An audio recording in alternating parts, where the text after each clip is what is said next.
Good morning, more like God morning, everybody. We are in 1 Samuel this wonderful morning, and I was doing my devotional. God revealed something so life-changing to me, and this is a really big warning to parents out there. Get your household together.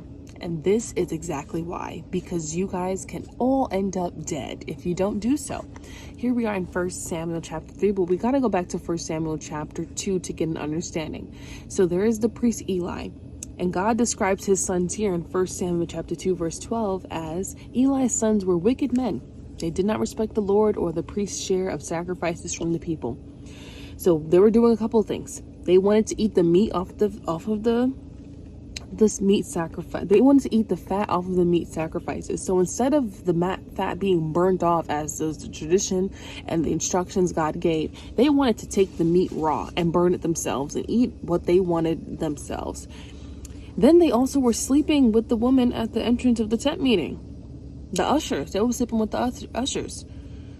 So later on, we see that Eli does end up confronting his sons. Why does he end up confronting his sons? Not because he knew that they were doing wrong, but because the Israelites were talking about it. And he said that the word that the Lord's people were spreading is not good. So gossip was traveling, and he didn't like that. But they ended up not listening to him. They disregarded everything that he said. And so later on, actually one of the important things that God mentions is to them, he says that the men treated the Lord's offering with contempt.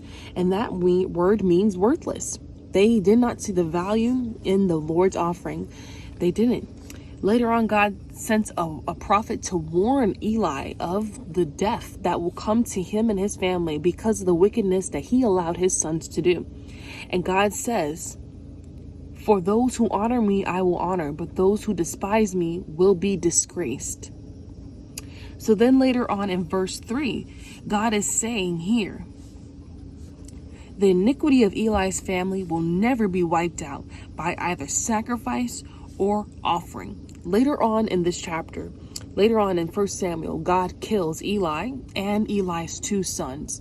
And it's interesting the way it happened, because actually God killed Eli's sons first. And then Eli was so shocked that his sons had died, he fell back and cracked his neck and died.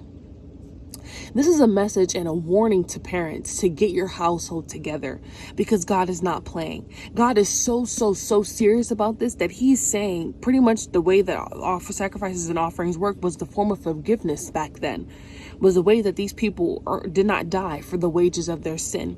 But God is saying neither sacrifice or offering, meaning that at a certain point God is not playing, that your family will die. You and your kids will die because you're not instructing your kids in the way that they should go. You're not telling your children about the Lord, about his law, about who he is, and you are allowing your kids to run havoc. And especially those who have a church or a temple or a sanctuary, you have ministry, and you are allowing your kids to do wicked demonic things in the church. God is not allowing it anymore. God is not allowing it anymore. And it is time to get your household together, or literally you will die.